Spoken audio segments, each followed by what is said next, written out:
Assalamualaikum warahmatullahi wabarakatuh. Salam literasi. Bertemu kembali bersama saya Andini Fatima dari SDN Palintang Jaya.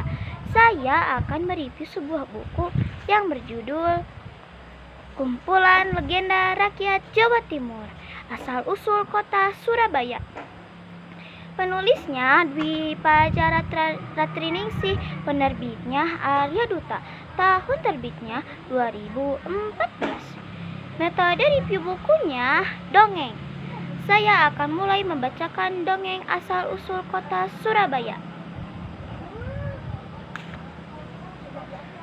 Pada zaman dahulu kala, hiduplah seekor baya atau buaya dan seekor sura atau hiu di perairan utara Jawa Timur. Sura dan baya saling bermusuhan.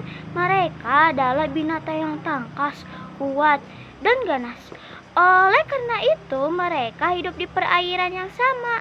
Hampir setiap saat mereka berkelahi memperebutkan mangsanya. "Wah, lagi-lagi kau mau mencuri mangsaku," kata si baya. "Enak saja, ini daerahku. Binatang yang kau mangsa itu adalah milikku, bukan milikmu," jawab si sura. Mereka terus beradu mulut sehingga pertarungan pun terjadi. Seringkali mereka bertaruh sampai berhari-hari lamanya. Dari sekian banyak pertarungan, sura dan baya tak pernah satupun ada yang menang ataupun kalah. Perilaku sura dan baya kerap kali mengganggu ketentraman para hewan-hewan lain. Namun, tak ada satupun hewan yang berani menghentikan mereka. Bagaimana ya cara menghentikan pertarungan dua makhluk ganas itu ya kawan? Kata jerapah, si penghuni hutan, kepada temannya, si tupai. Sudahlah teman, kita tidak mungkin melerainya, malah kita yang akan menjadi mangsa, ucap si tupai. Pada suatu hari, sura mendatangi baya. Sura merasa bosan terus-terusan bertarung. Ia berniat untuk berdamai. "Hei baya, apakah kamu tidak bosan terus-terusan bertarung?" kata si sura.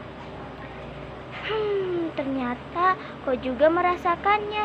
Aku pun merasa demikian. Lalu, apa yang harus kita lakukan untuk menghentikan permusuhan kita ini?" jawab si baya.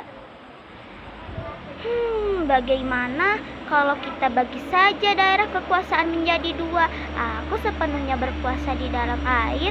Semua mangsa yang berada di dalam air menjadi milikku. Sedangkan kau berkuasa di daratan. Jadi semua mangsa yang ada di daratan menjadi milikmu. Tetapi perlu kamu ketahui bahwa batas antara darat dan air adalah yaitu tempat yang dicapai air laut pada waktu pasang, usul sura. Baiklah sura, aku setuju dengan ulasanmu. Mulai sekarang kau berkuasa atas lautan, sedangkan aku berkuasa atas daratan. Sejak saat itulah sura dan baya tidak pernah lagi berkelahi. Para hewan-hewan lain yang hidup di sekitar mereka pun menjadi hidup tentram dan damai. Namun kedamaian itu tidak berlangsung lama. Sura beberapa kali mencari mangsa di sungai, bukan di laut.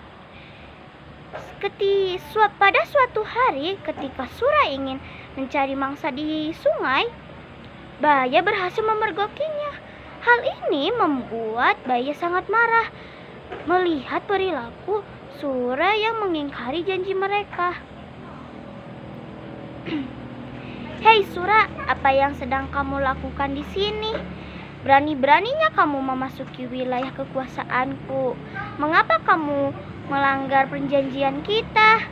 Tanya baya dengan kesal. "Siapa yang melanggar perjanjian kita?" Hei Baya, apakah kamu ingat isi perjanjian kita dulu bahwa akulah berkuasa di wilayah air, walaupun berada di daratan, sungai ini juga kan ada airnya, kata Sura. Jawab si Sura.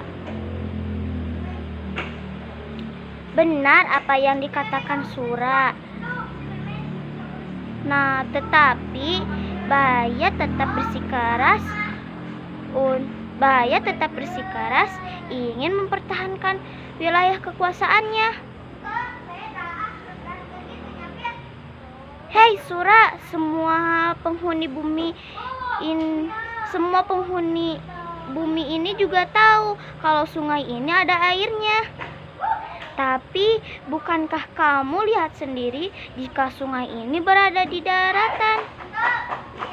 Tanya Baya. Itu berarti sungai ini daerahku, sedangkan daerah kekuasaanmu ada di laut, kata si Baya. Namun Sura tetap merasa bahwa alasannya yang paling kuat. Tidak bisa Baya. Aku sama sekali tidak pernah mengatakan bahwa air itu hanya ada di laut, tetapi air itu juga kan ada di sungai, jawab si Sura. Mendengar alasan-alasan Sura, Baya merasa sangat marah dan kesal dan tertipu. Hei Sura, kamu memang sengaja mencari gara-gara. Aku tidak sebodoh yang kamu pikirkan, kata Baya. Hahaha. Sura tertawa terbahak-bahak. Baya pun meminta agar perjanjian itu dibatalkan dan menantang Sura untuk beradu kekuatan. Akhirnya pertarungan sengit pun terjadi antara kedua binatang buas itu. Mereka bertarung mati-matian karena siapapun di antara mereka yang kalah harus meninggalkan wilayah tersebut. Sura dan Baya masih saling menerkam dan menggigit. Air sungai yang semula jernih berubah menjadi merah akibat darah Baya. Baya telah mengalahkan Sura. Usahanya pun tidak sia-sia karena ia berhasil menggigit ekor Sura hingga hampir terputus. Untuk mengenang peristiwa tersebut, masyarakat setempat menamakan daerah tersebut Surabaya.